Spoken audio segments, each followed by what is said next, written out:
Olá, nós estamos novamente aqui no videocast Educação Democrática, que tem o objetivo de trazer a educação de volta às discussões nacionais, políticas, né? E temos a alegria de receber o professor, educador Brás Rodrigues. Professor, muito obrigado por o senhor aceitar o nosso convite e vir aqui ao nosso estúdio. Eu que agradeço, para mim é uma alegria muito grande falar de educação, principalmente do princípio de que tudo passa por ela. E, logicamente, quando a gente diz que tudo passa por ela, nós estamos pensando aí a longo prazo. Então, eu gosto de falar dessa educação, porque se todos passarem por ela, no dia a dia, uma educação pautada em valores, em princípios, logicamente que nós vamos construir uma sociedade muito melhor, porque todas as pessoas terão passado por ela. O juiz passou por ela, o professor passou por ela, o encanador passou por ela. E, logicamente, que essas pessoas vão viver e expressar a cidadania no dia a dia. E, logicamente, que a gente vai ter um Congresso Nacional formado por pessoas de qualidade, não como nós temos hoje. Professor, a gente vai chegar lá porque política e educação elas estão estritamente ligadas e o senhor, né, eu apresentei o senhor como educador e o senhor teve uma história muito bonita como gestor de escola municipal pública em São Paulo, que é a Escola Campos Sales, né, em Heliópolis, e hoje o senhor ainda continua ligado a essa comunidade como vice-presidente da UNAS, né, que é a Associação lá dos Moradores de Heliópolis e região. Então eu queria te fazer uma pergunta, porque nós nos encontramos faz mais ou menos 12 ou 13 anos, quando nós falamos um pouco sobre esse projeto tão inovador que o senhor fez lá na Campos Sales. Mas antes de o senhor contar para a gente o que o senhor fez lá na Escola Campos Sales, eu queria que o senhor me dissesse como que está a educação na escola pública hoje? Ela melhorou desde o nosso último encontro, 12, 13 anos atrás? Não, ela não melhorou, porque as autoridades que a gente elege, em vez de facilitar a melhora, pagando um salário melhor para os professores, valorizando mais os professores, isso não é prioridade. Prioridade é continuar a ser eleito e continuar a fazer as suas coisas, que não tem nada, às vezes, com a vida do povo brasileiro, com as necessidades do povo brasileiro. Então, hoje, há uma reclamação quase que geral. Por exemplo, aqui na cidade de São Paulo, o Nunes fez uma coisa horrível. Ele tirou arbitrariamente 25 diretores da direção para fazer um curso e até hoje isso não é explicado. E o que está por detrás é a ideia da privatização. Então, ele não colocou isso claramente. Houve uma certa reação, aí ele voltou atrás, mas depois a gente está percebendo que não voltou atrás, porque a privatização faz parte do governo do Estado e juntamente com o Nunes. Então, eles buscam a privatização. E nossa primeira entrevista desse videocast foi com o professor Cláudio Marques, que é do Espaço de Bitita, uma escola municipal no Pari, aqui na zona central de São Paulo, e ele foi um dos diretores afastados. Ele trouxe esse drama mesmo para a gente, explicou o que aconteceu. E a escola dele, que recebeu vários prêmios sobre a sua gestão, ela tem várias características muito específicas, né? Sobretudo em relação ao corpo discente, que é basicamente composto por imigrantes, né? Como é que esses imigrantes filhos de imigrantes podem ser avaliados num Saresp ou numa Prova Brasil, né? Nas avaliações oficiais, com proficiência em português perfeita, com compreensão, né, dos enunciados dos problemas matemáticos, né? Então é um problema muito sério, acho que o senhor tem razão. A qualidade da escola pública, então o senhor acha que ela não evoluiu desde daquele nosso último encontro? Primeiro, é um pouco difícil saber qual é a qualidade da escola pública exatamente, porque usam aí o IDEB, o Saresp, como medida. Só que acontece que IDEB, Saresp não mede cidadania, não mede justiça, não mede autonomia, não mede solidariedade. Tudo bem ter um instrumento para medir, só que esse instrumento tinha que ter outros indicadores. Porque o que o brasileiro mais precisa, que o aluno mais precisa, é ser cidadão, é aprender a tomar decisões. E tem escola que está fazendo muito bem isso, e covardemente autoridades políticas usam o IDEB para poder punir essas escolas, porque são escolas que dificultam a linha deles de privatizá-las. Então, se a gente for ver dessas 25 escolas, várias dessas escolas é porque é ameaça, é porque tem um projeto. O aluno existe, o aluno é protagonista. E eu acho que tem que chegar a hora de toda a sociedade perceber isso. Porque esses governos contam com a cumplicidade daqueles que entendem a educação da escola de outra forma, que prima pela disciplina, não pela cidadania, não pela capacidade de refletir, de pensar. Então, nós temos que construir uma escola onde o aluno, a comunidade, esteja presente. E a escola tem que estar afinada com as necessidades da sua comunidade, da comunidade dos seus alunos. Falando sobre comunidade, falando sobre a função da escola e sobre a formação de cidadãos que o senhor está dizendo, vamos falar um pouquinho sobre a sua experiência na EMF Campos Sales, né?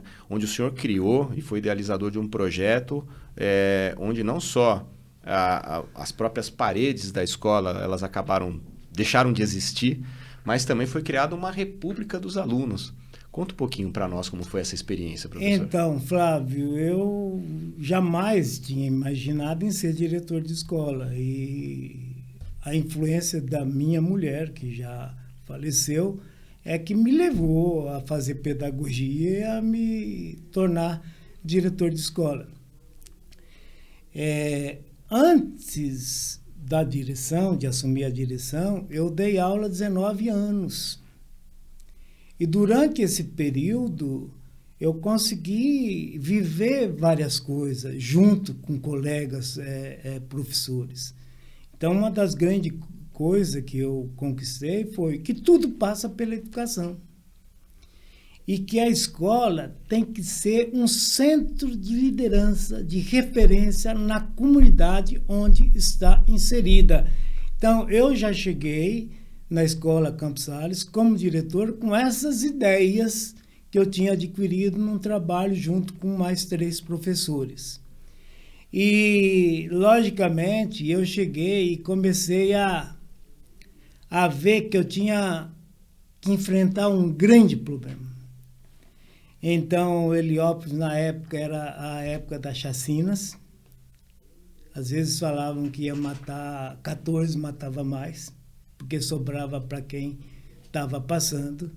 Na escola, era um aluno ríspido, tinha de 5 a 6 brigas por dia, mas briga mesmo de arrancar sangue um do outro. E professores muito divididos, vários grupos dos que trabalhavam na escola. Eu detectei em 2 horas 3 grupos. Tinha muito mais, mas eu detectei 3 grupos. E tinha que enfrentar tudo isso. Logicamente, teve um instante assim, eu falei, fiz a maior burrada da minha vida. Eu estava feliz, contente, dando aula com meus alunos, formava um grupo com cada sala de aula e agora tudo isso para enfrentar. Então, quando a gente está numa situação difícil, né, a gente tem que ver dentro da gente se a gente tem âncora para poder enfrentar o problema. E eu descobri dentro de mim, primeiro, o aluno é um ser competente, é um ser integral, é um ser que sabe se organizar individual e coletivamente para aprender e viver. Tudo passa pela educação. E a escola tem que ser um centro de liderança na comunidade onde está inserida. Então, eu tracei ali, no primeiro dia, aquilo que eu ia fazer. Correr atrás de cada segmento da escola. Atrás dos alunos, atrás dos pais, atrás das lideranças, atrás dos professores, e ver aqueles que pudessem assumir essas ideias como sua. E aí, com o passar do tempo, a gente percebeu a existência de um grupo muito grande unido por essas ideias. E eu percebi que essas ideias tinham virado princípio vivido na comunidade em 1999, quando foi assassinada uma aluna da escola, e que eu fiquei revoltado, não é indignado não, fiquei revoltado. Quer dizer, um casal, um homem e uma mulher, tem filho, aí cuida de uma filha quase 16 anos, de repente alguém mata sem nenhum critério, né? Se bem que não há critério para matar, né? Eu achei um absurdo, então eu comecei a pensar o que fazer para enfrentar essa questão da violência. Então, no momento, surgiu na minha cabeça a ideia de fazer uma caminhada pela paz, pelas ruas e vielas de Heliópolis. Só que ter ideia é fácil, o problema é fazer a ideia se tornar realidade, porque você precisa do outro, sozinho você não é nada. Então, eu pensei no professor, né, Orlando, que era um líder entre os professores, o que ele falava era ouvido, escutado, ele era uma referência, e eu convidei ele para irmos ao velório. E lá eu coloquei a ideia da caminhada. E perguntei, você topa? Ele falou, lógico que eu topo. Então aí eu já fiquei sem me preocupar com os professores, porque tinha um professor que ia se preocupar. E no mesmo dia nós paramos na Rua da Mina, onde tem a sede da UNAS, e eu fui conversar com o João Miranda, que era o presidente da UNAS. Aí eu cheguei e falei, olha, infelizmente a Leonarda foi assassinada, não tem mais volta, mas nós podemos agora nos transformarmos em leões e leoas e fazer uma caminhada pela paz, pelas ruas e vielas de Heliópolis. Vocês topam? E é muito bom ouvir o que eu ouvi do João. Do João Miranda, uma liderança comunitária respeitadíssima, falou assim, ô Braz, meu irmão, meu amigo, você não precisa fazer uma pergunta dessa para nós. Se Campos Sales está, nós já estamos.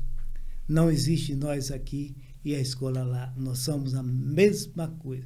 Aí eu comecei a entender que realmente tudo passa pela educação e que a escola já era um centro de liderança na comunidade, ao ponto de propor uma ideia. E esse dia foi muito importante, porque todo aquele sofrimento que a gente tinha tido por causa do assassinato da Leonarda, agora a gente está vendo uma reação. Só que houve muita mudança na escola, muita transformação, muita transformação. O aluno não brigava mais de soco, de pancada. O aluno começou a ver que o instrumental que ele tinha era o diálogo. Então, começaram a dialogar, começaram a conversar, mas foram 10 anos. Pontualmente aconteceram coisas maravilhosas, mas a relação professor e aluno dentro da sala de aula continuava tal e qual. E como mexer nisso? É aí que está o problema, entendeu? Se você não toma cuidado, você perde os professores para sempre. E você pode ir embora, porque não tem mais jeito. Não tem mais o que fazer. Não tem mais jeito. Então, como mexer nessa relação? E eu tive a sorte que foram um dia na minha sala 3 professoras e falou, Braz, realmente no quesito integração escola-comunidade, a gente é modelo, mas as coisas não existem lá na sala de aula. Aí eu falei, não existe? qual que é a proposta de vocês? Vocês não vieram aqui, como muitos brasileiros, não, que parece que é orientado para detectar problema. Aí detectou o problema, pega ele, taca no colo do outro para o outro resolver. Falou, não, a gente tem uma proposta, em Portugal tem uma escola chamada Escola da Ponte, o diretor ficou lá há 30 anos, etc e tal. Eu fingi que não sabia nada da Escola da Ponte, mas eu sabia. E eu comecei a fazer certas perguntas para ver até que ponto, né? Aí eu perguntei, quantos alunos tem essa escola? 183. Nós temos 1.800. Quantos períodos tem essa escola? Não, eles entram de manhã e saem à tarde. Eu falei, nós temos 4 períodos. E aí não chegamos a conclusão nenhuma, né? Mas a reflexão começou. E essa professora, ela chegava na minha sala, embaixo da porta, quando eu não estava lá, enfiava bilhetinho embaixo da porta. Quando a porta estava aberta, eu quase não ficava. Então, eu chegava, sentava e na mesa estava cheio de bilhete. Ela me provocando, citando lá o Rui Canário, que defendeu a Escola da Ponte, e outros autores. Aqui ela citava o Rubem Alves. E aí teve uma visita do Gilberto de Menstein, uns norte-americanos que ele foi lá. E aí ele falou assim, Braz, na hora que eles foram embora, você não quer fazer uma pós-graduação em educação comunitária? Eu consigo uma bolsa para você. E aí eu falei, pô, eu não tinha muito tempo, né? Mas bolsa, eu não posso perder isso. Eu me reorganizei e fui e fiz na Anhembi Morumbi, a educação comunitária. E o meu trabalho de conclusão de curso foi a implementação de uma metodologia com base nos princípios da Escola da Ponte. Então, o ano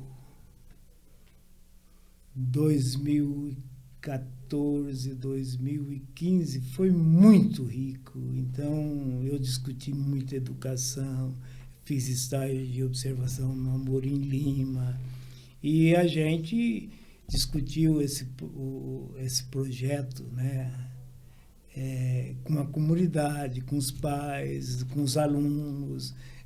Apresentei para todas as lideranças de Heliópolis, para o grupo de jovens, de grupo de mulheres, participei de vários seminários, e a gente, em setembro de 2015, fizemos a reunião do conselho e foi aprovada a implementação de uma metodologia de ensino com base nos princípios da Escola da Ponte.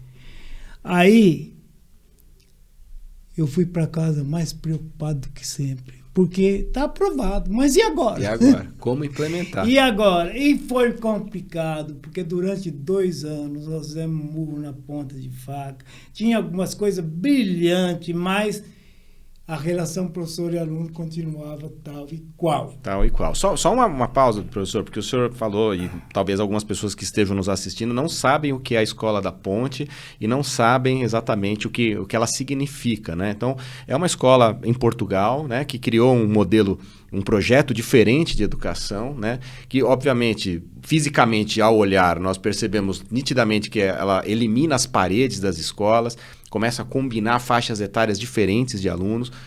Acho que, principalmente, o senhor me corrija, um dos principais objetivos é justamente atacar exatamente esse problema que o senhor vivia lá. Esse sim, tal e qual, né? Essa relação, não é isso? Exatamente. E eu acho que o mais importante é que o aluno é um ser competente. Então, o ofício do aluno, o ofício do professor passou a ser vivido com participação, livremente, etc. e tal. Logicamente que isso ajudou o pessoal a crescer e nasceu na prática, uma escola que é uma contraposição ao que predomina em termos de escola no mundo. No mundo. Sim, e a Amorim Lima, que o senhor citou, também é uma escola municipal aqui em São Paulo, que foi a primeira a adotar Foi a esse primeira, e a Ana Elisa lá começou a adotar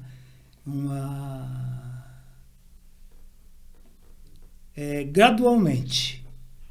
Então, primeira e quinta série, primeira, segunda no outro ano, quinta e sexta, e assim por diante. E o Amorim Lima está lá até hoje. E a gente já participou de seminário lá, inclusive com o Pacheco presente, etc. e tal. O professor Pacheco, que, né, foi o idealizador da Escola da Ponte, em Portugal. Professor, aí o senhor falou que o senhor passou 2 anos dando murro em ponta de faca, mesmo com o projeto aprovado, porque eu imagino que também não seja uma coisa muito fácil implementar um projeto pedagógico diferente dentro de uma Secretaria Municipal de Educação, que também tem um monte de regras, que tem um monte de determinações. Como foi fazer isso? Na realidade, o problema maior é interno. É o jeito das pessoas pensar. É como as pessoas se construíram. Então, a gente se construiu como professor para reproduzir o que está aí, entendeu? Não para criar uma coisa nova, porque isso traz insegurança, traz... Então, durante 2 anos, depois que as paredes saíram, que nós demos na ponta de faca, eu já nem dormia mais o que fazer para poder resgatar. Foram tantos esforços que nós fizemos, aluno, pai, professor, para entender e construir alguma coisa, e de repente você vê que nada vai acontecer. Então eu fiquei meio desesperado e falei, o que fazer? E tive a ideia de chamar todos os professores que arregaçam manga, que gostam de crianças, independente se o cara é conservador ou progressistas, e que são éticos, honestos. Aí eu chamei, mas no universo de 60, eu achei só 15, segundo os meus critérios. E aí eu chamei os 15 e falei para eles, olha, há 2 anos a gente está tentando e a gente está ficando só na tentativa. A relação professor e aluno continua a mesma. Para mim é assim, agora eu quero saber de vocês. E bateu a avaliação. Eu falei, então, eu chamei vocês aqui, não foi para a gente ficar se lamuriando. Eu chamei vocês aqui para fazer uma perguntinha. Se eu tirar várias paredes internas daqui da escola e transformar as nossas salas de aula em 5 grandes salões, vocês bancam diante dos professores? Aí ficaram de olho arregalado, meio assustado. Eu sei que foi uma reunião longa. Aí no final eles falaram, pode retirar as paredes e a gente banca diante dos professores. Eu falei, porque diante dos alunos, diante dos pais, diante das lideranças, diante da comunidade, todos nós vamos bancar junto. Porque eu sabia, né, das ligações, das coisas que viriam. Professor, para uma professora, para um professor que não conhece essa história, né? O que se ganha quando você tira as paredes, quando você elimina as paredes e cria grandes salões? Para quem quer, ganha-se muita coisa. O professor que quer sair daquele individualismo que às vezes faz a vida dele ser pesada. Ele tem que dar conta dos alunos, são alunos dele, a responsabilidade é dele. É aquele peso nas costas. Primeiro, vai ter 3. Então, vai nascer ali uma docência solidária. E, às vezes, essa docência solidária não é fácil, porque as pessoas têm que mudar muito o seu comportamento. Claro. Então, por exemplo, a gente tinha uma professora na escola que, quando ela pegava uma turma, era um inferno. Os alunos reclamavam, pai vinha, etc. e tal. Depois os alunos dela iam para outra professora. Acabava o problema. Ela pegava outra que não era problema nenhum antes dela. Passava a ser problema. Então, a partir do momento que ela vai trabalhar junto, ela não tem mais essa liberdade de ser problema para os outros, entendeu? Principalmente para os seus alunos. Ao ponto que ninguém queria trabalhar com ela. Você entendeu? Por quê? Porque faltava nela essa questão do coletivo, de trabalhar junto, da docência solidária. Então, agora o professor, ele elabora um roteiro de estudo que será distribuído para os grupos de alunos, no máximo 4 pessoas, e a proposta é trabalhar autonomamente em cima do roteiro. Então, você vê, está mudando tudo, a relação está mudando, você está entendendo? E começou a nascer uma coisa bonita na primeira série, segunda série, terceira série. Tem professor que tem uma facilidade, gosta de alfabetizar. Então, tudo que é de alfabetização, um aluno que está com problema, ele pega esses alunos que estão com problema, leva numa sala e dá uma oficina diferenciada para eles ter a autonomia, a liberdade de seguir por eles mesmos dentro da sala de aula. Então, o professor não está mais sozinho. O aluno também vai agora aprender a trabalhar coletivamente. E o mais importante é que agora o que une professor e aluno é a pesquisa. Isso é tão bonito, porque criou-se na nossa mente que o professor é aquele que sabe, aquele que ensina. Isso é falta de humildade. A gente pode aprender uma porção de coisa com as crianças, uma porção de coisa. Nós temos que valorizar essas coisas. Verdade. E então a gente começa a ser diferente. Por exemplo, você não é mais dono de uma coisa estruturada, entendeu? A novidade está ali, você está entendendo? O professor aprende com os alunos aprendem com os outros alunos. E mais, o primeiro professor do aluno é o outro aluno. E o professor elabora o roteiro, e aí, quando os alunos estão trabalhando, chegou num lugar, paralisaram, não consegue resolver mais, levanta a mão, um dos professores presentes vai lá, e às vezes a dúvida é sobre matemática, o professor que foi lá é o de português, ele também não sabe. Entendi. Ele também não sabe. Então é um processo de aprendizagem. É de aprendizagem. E a pesquisa não interessa. Você sabe se eu não sei? Não interessa. O que interessa é que nós vamos pesquisar. E nós vamos descobrir. E vamos descobrir. Então, todo aquele conhecimento estruturado que não vai para lugar nenhum, ele começa a descobrir que tem outra forma de aprender.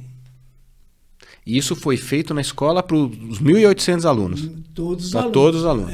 Só que aí já não tinha mais 1.800 alunos. Porque aí já diminuiu um pouco, tinha 2 salas no anexo, não existia mais essas 2 salas. Entendi. Então você imagina, 3 períodos... São 6 turmas, né? Então, incluindo educação de jovens e adultos. Hoje a escola tem uma média de 1.000 alunos. Hoje. Entendi. Hoje. E então mudou. A relação professor e aluno, ela mudou. Então, aluno e professor estão pisando no mesmo chão. Tem que se virar para construir junto. E o que une eles é a pesquisa. E aquele grupo de 15 professores iniciais, vocês conseguiram cativar o resto? Então, é estranho, né? Porque no universo de 60, 15 é muito pouco, né? Entre aqueles 15, eu tive com alguns mais problema do que com aqueles que eu não chamei. Porque também quer. mas não sabia, não demonstrava, não expressava que quer. Agora não, agora... Viu funcionando, viu né, funcionar, Então, é muito relativo. Eu acho que uma das grandes vantagens minha é essa questão do coletivo, sabe? De trazer junto, de estar junto. Quando a gente se abre para isso, a nossa capacidade individual, ela triplica. E o pessoal ainda não teve a alegria de perceber isso, entendeu?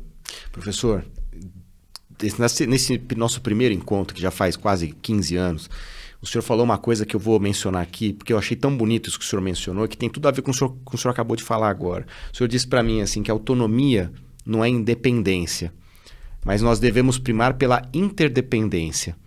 Porque quanto mais a gente depende, né, de uma rede de relações sociais, mais autônomo a gente é e mais coragem a gente tem para usar.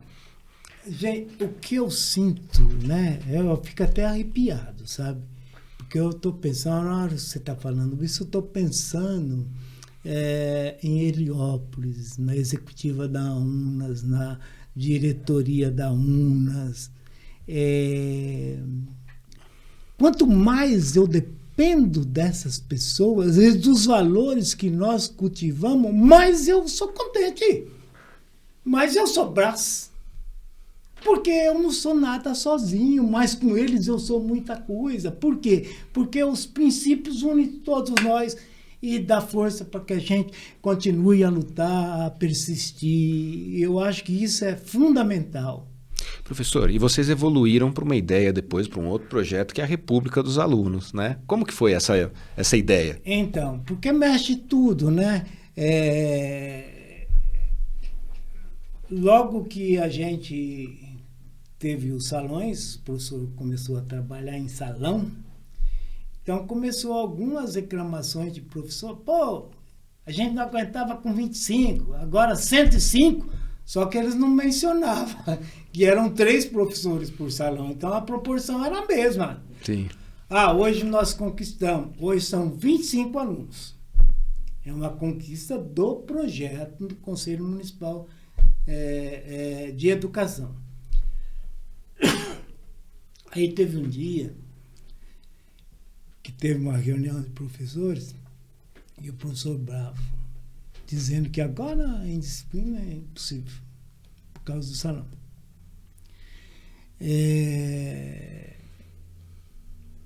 Eu perguntei para eles, quem disse que vocês são responsáveis pela indisciplina?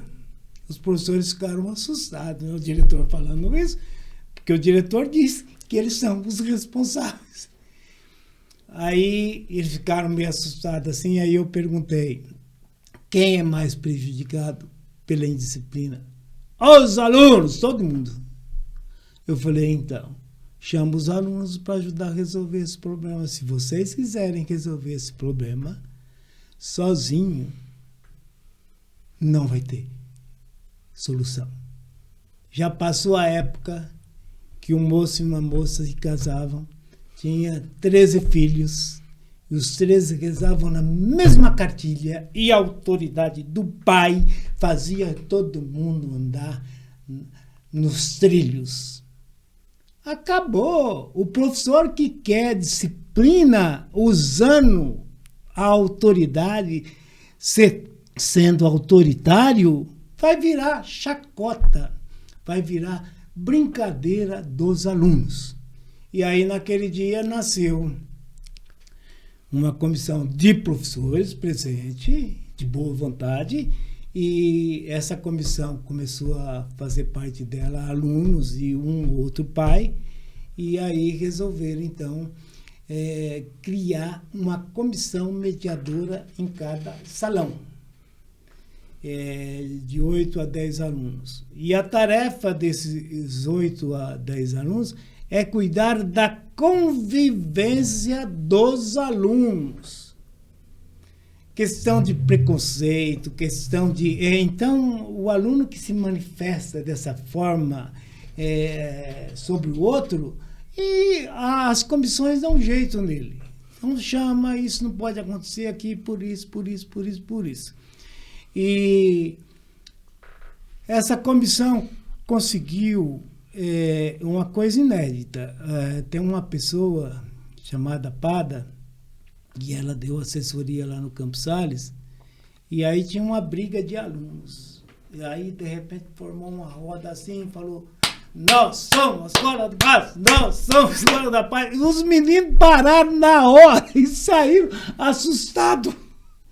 Então, você vê, é um aluno ativo, um aluno participante, é um aluno que começa a entender que certas coisas não é legal e não pode ser feita. Então, o aluno é protagonista, o aluno passa a existir, a escola é dele, ele passa a ser responsável pelo destino da escola. E o que acontece lá é responsabilidade dele também. Então, eu acho que uma mudança foi essa. Apesar de que a gente já tinha, através de um Grêmio, conquistado muita coisa. Mas, assim, cada salão com uma comissão que vai cuidar da convivência e da relação deles com os professores. Então, essas comissões, elas têm um poder muito grande, porque se você fizer comissão e não ajudar eles a ter poder para poder resolver problemas, não vai ajudar. Sim. Então, essas comissões, aquele aluno que desorganiza o ambiente, que levanta, bate na cabeça de um, na cabeça do outro, um professor que chega com boa vontade, que quer trabalhar junto e ele trata com deboche, etc. Essa comissão convoca aluno. Convoca esse aluno. E tem um primeiro momento que os alunos todos contextualizam o problema do aluno. E aí é dado a palavra para o aluno se defender. Se o cara vir com evasiva, com deboche, está perdido. Está perdido, porque eles enchem de perguntas, etc. e tal. E aí, depois de passar por todos os momentos, tem um momento também que todo mundo tem que falar uma característica do aluno em questão. Uma característica positiva. Então o cara escuta coisa ali que ele nunca nem sonhou, mas de mim isso humaniza as coisas, entendeu? Claro. Humaniza. Então agora um aluno é convocado, o problema não se resolve, o aluno continua debochando. Eles têm poder de convocar os pais, viu? O aluno tem poder de convocar os pais. E aí faz uma reunião da comissão com o pai, com o aluno presente. E se a coisa continuar, a gente convocava no conselho de escola, a família.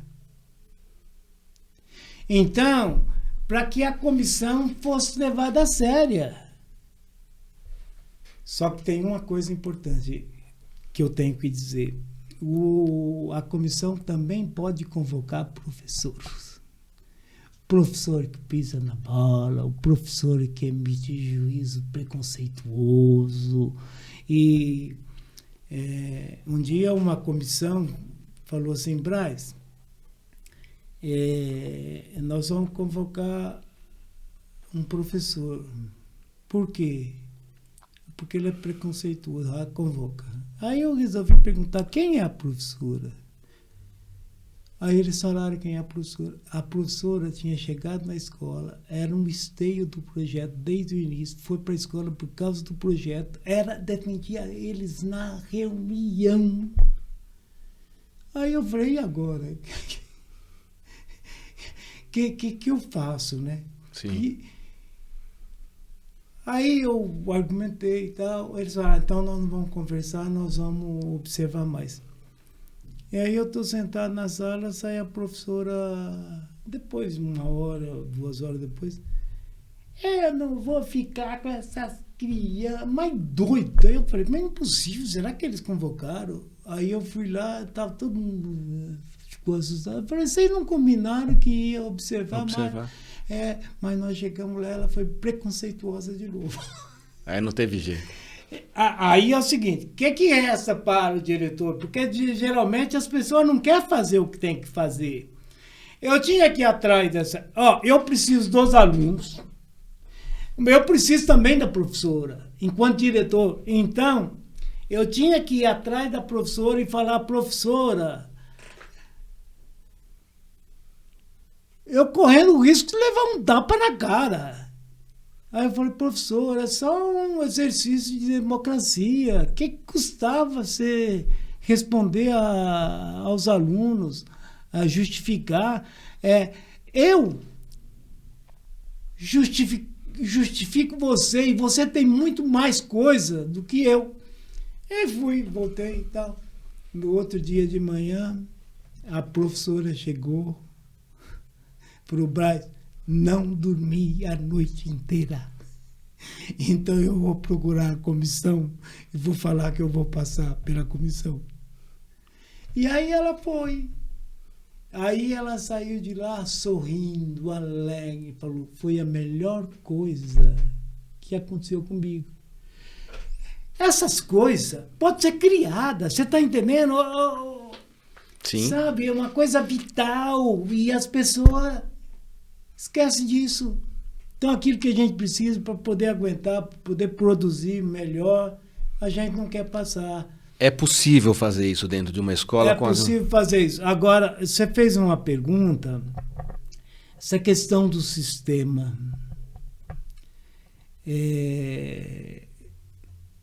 A gente tem que tomar muito cuidado. O sistema está dentro das pessoas. Então, não é lá no centro do poder. O sistema não deixa. O sistema dentro de você não deixa. Agora, você pode afugentar isso. Se unindo com os outros. E numa escola é se unir com os outros professores, com os alunos, com os pais e com as lideranças da comunidade. Esse é o antídoto que nós temos. Porque, Flávio, pergunta assim para mim... como que você conseguiu autorização para tirar um muro? O muro que cercava a escola foi tirado antes. E como você conseguiu autorização para tirar as paredes internas? Eu não pedi autorização. Por isso que nós tiramos. Se eu tivesse pedido autorização, não teria tirado até hoje. Até hoje. E na época... o secretário da Educação era o Alexandre Schneider. Lembro. Aí saiu uma página, a minha foto do projeto, falando do projeto. Ele me ligou naquele dia e falou, parabéns pela sua coragem. Mas também tinha sido problema para ele. Sim. Porque ele era cobrado por outras pessoas também. Entendeu? Então, eu tenho mais uma outra coisa. Aqui era a diretora regional, que era minha chefe direta, que eu devia ter me reportado a ela. Eu cheguei nela depois que os professores voltaram, sem parede, da sala de aula, e que eu vi que o caos não tinha se instalado. Aí eu procurei ela. Venha ver o que está acontecendo aqui. Mais ou menos isso, né? Eu procurei ela, falei, olha, você já sabia que eu tinha tirado o muro, a gente tirou várias paredes, transformamos a sala de aula em 5 grandes salões. Ela falou, que eu pensei que você era meu amigo, você nem falou nada. Brava. Aí eu falei, como que eu ia falar se eu sabia que a tua reação ia ser essa? Depois eu não ia ter mais coragem. Mas, eu vim te comunicar. Agora, se você não quer ter problema, e se você está preocupado com o problema que eu tenha, eu preciso dessas 6 coisas aqui. Aí entreguei para ela a relação das 5 coisas. Ela leu... Aí depois olhou para mim e falou, além de tudo é descarado. Essa mulher, ela foi a que mais me ajudou. Aí eu pergunto para você, ela é o sistema. Ela está lá dentro da E secretaria. tem gente na escola que é mais sistema que ela. Então, essa coisa de botar tudo culpa no sistema é porque a gente não quer ser ousado, a gente não quer correr risco, a gente não quer correr perigo. Aliás, esse é o maior mal humano. A pessoa vai se acostumando com tudo, vai se perdendo, vai sendo sequestrado. Professor, essa história toda vai virar um filme, pelo que o senhor me contou, né? Está virando, né? O filme já terminou as filmagens e agora vão elaborar o filme. E talvez não seja a estreia esse ano, mas em 2006, com certeza. Qual será o título do filme? O título é Escola Sem Muros. Que legal. É só colocar lá no Google, Escola Sem Muros, aparece muita coisa lá, já. Professor, o senhor se aposentou como diretor em 2016, correto? 2017. Início, e continua vivendo a comunidade escolar ainda intensamente, né? O que o senhor diria para esses diretores, né, para a diretora ou para o diretor que agora assumiu o seu lugar lá na Campos Sales e para todos os outros gestores de escola, né? Qual a mensagem que o senhor passaria para a gente poder encerrar essa entrevista com uma mensagem? É muito simples. Nenhum segmento escolar pode ser negado. O diretor tem que se aproximar dos alunos, o diretor tem que se aproximar dos professores, o diretor tem que se aproximar dos pais, tem que se aproximar das lideranças e parar de falar. Se todo mundo quiser, as coisas acontecem. Todo mundo nunca vai querer. Agora, se a gente consegue articular os que querem de cada segmento, a gente consegue milagres. A gente consegue coisas boas para a nossa vida, para a vida dos alunos, para a vida da comunidade que nós estamos. E mais, se os diretores, a coordenação pedagógica entendesse a sua importância de articular esses segmentos e fazer com que os alunos sejam protagonistas, aprenda a conviver, aprenda a tomar decisões. Se a gente conseguir isso na maior parte das escolas desse país, dentro de poucos anos, o cidadão brasileiro será outro e a gente poderá confiar mais no nosso Congresso Nacional, que agora não está dando para confiar. A gente não sabe por que eles estão lá e nem por que foram eleitos. Quem elegeu? E a gente vê isso não só aqui no Brasil, né, professor? A gente vê isso também, a gente não consegue entender também como isso acontece em outros lugares. Professor Braz, quero agradecer muito a sua vinda aqui. Eu espero que seja apenas a primeira da sua participação. A próxima vez eu quero que meus colegas Denis e Daniel estejam também comigo para poder conversar com o senhor. Muito obrigado pela sua vinda e pelo seu tempo, professor, por essa ótima conversa. Tá bom, Flávio. Eu fiquei muito contente de estar aqui. E essa oportunidade de estar falando é uma forma da gente continuar animado e acreditando que, apesar da educação no país não ser aquilo que a gente gostaria, a gente passa a ter a esperança que a educação vai mudar e vai transformar socialmente esse país. Muito obrigado. Educação Democrática em Videocast fica por aqui e volta com uma nova entrevista na próxima semana. Muito obrigado por estarem com a gente. Até a próxima.